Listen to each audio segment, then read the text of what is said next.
Sometimes the biggest breakthroughs in medicine aren't some new drug or a fancy machine. Sometimes it's just a new idea.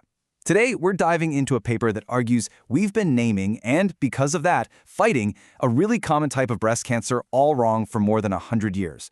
The proposal? Well, it's that simply changing a few words could literally save thousands of lives.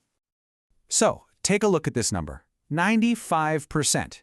That's the long-term survival rate for a common type of small, early-stage invasive breast cancer. It's an incredibly hopeful figure, right? A real testament to modern medicine. Now look at this. 66%. This is the survival rate for another type of breast cancer, also considered early stage. That difference is, well, it's huge, and frankly, it's terrifying. So what is going on here? How can two cancers, both supposedly caught early, end up with such completely different outcomes? Well, a group of pioneering researchers think the answer lies in a fundamental mistake, a mistake we've been making for over a century. Okay, so let's get right into it by looking at one of the most common and, as we're about to see, one of the most dangerously misleading diagnoses in breast cancer today. The diagnosis is called ductal carcinoma in situ, or DCIS for short. What this means is that pathologists see abnormal cells, but they appear to be contained inside a milk duct. Now, the key phrase here is in situ. It's Latin, and it means in its original place. The name itself is designed to be reassuring. It suggests it's non-invasive, a stage 0 cancer that hasn't gone anywhere. But here's the bombshell from the research paper we're looking at. The authors argue that the term DCIS isn't just a little inaccurate, it's dangerous. They say it's being used to describe a process that is, and I'm quoting here, potentially fatal. So, how can something be both in its original place and deadly at the exact same time? It seems like a contradiction, right? To figure that out, we actually have to rewind the clock a bit. This is a story that involves a century of confusion, and the clue to finally fixing it comes from a really surprising place, a totally different type of cancer. And this slide, right here, is the crucial starting point. On the left, you've got breast tissue. On the right, prostate tissue. Now, you might not think they have much in common, but at a microscopic level, they are strikingly similar. See, they're both a network of tiny fluid-producing sacs and the ducts that drain them. This anatomical parallel, well, it's the entire foundation for this new proposal. And that's because, in prostate cancer, pathologists already do something incredibly logical. They classify the cancer based on where it started. Did it begin in those little fluid-producing sacs, the acini, or did it pop up in the major ducts? This simple distinction, as it turns out, is absolutely critical. And this slide shows you exactly why it's so critical.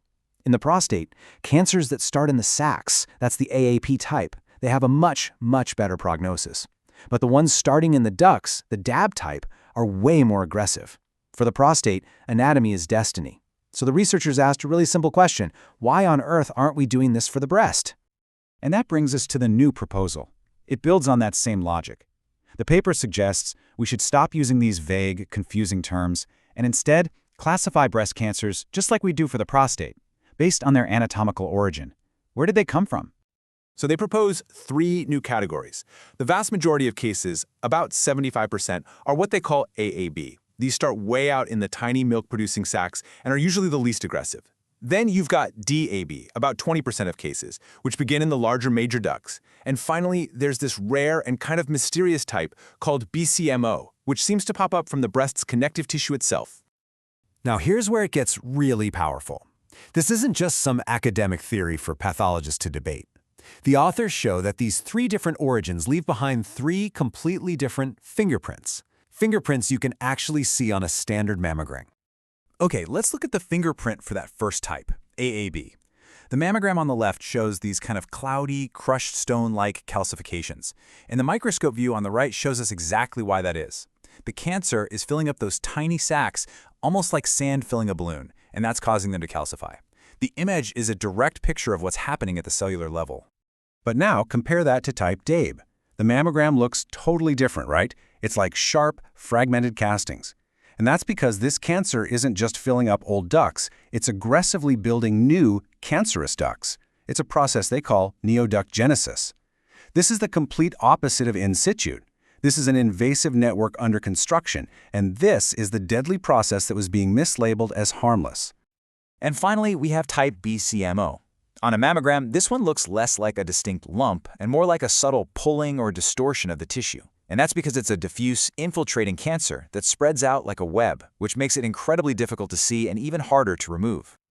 So, okay, we've got different names, different fingerprints on a mammogram, but here's the billion-dollar question. Does any of this actually translate to different outcomes for patients? The survival data is nothing short of staggering. This graph right here, this tells the whole story in one image. That top line shows small AAB cancers, the ones starting in the milk sacs. 24-year survival is an excellent 93%. Now look at the red line. This is what happens when that exact same small cancer has a DAB component, the one that's been mislabeled in situ. Survival absolutely plummets down to 62%. The very component we've been told is harmless is actually the killer. And this final chart just puts it all together crystal clear. You can see the fantastic 95% survival for small AAB tumors. But then look at the much poorer outcomes for cancers that start in the ducts, the DAB type, and the ones from the mesenchymal tissue, BCMO. Classifying by origin, it tells the whole story. So what's the real-world impact of all this? It means that right now, a patient could be told they have a low-risk, in situ cancer and be dangerously undertreated while the truly fatal part of their disease is being ignored. And on the flip side, other patients may be getting aggressive, life-altering treatments they don't even need. Getting the name right isn't just an academic exercise. It means giving patients the right prognosis and the right treatment from day one. It really leaves us with a fascinating final thought. This research shows that language isn't just descriptive. In medicine, it's prescriptive. The words we use dictate treatments and predict futures. And it really makes you wonder, if we got this one so wrong for so long, what other established medical truths out there might be overdue for a rewrite?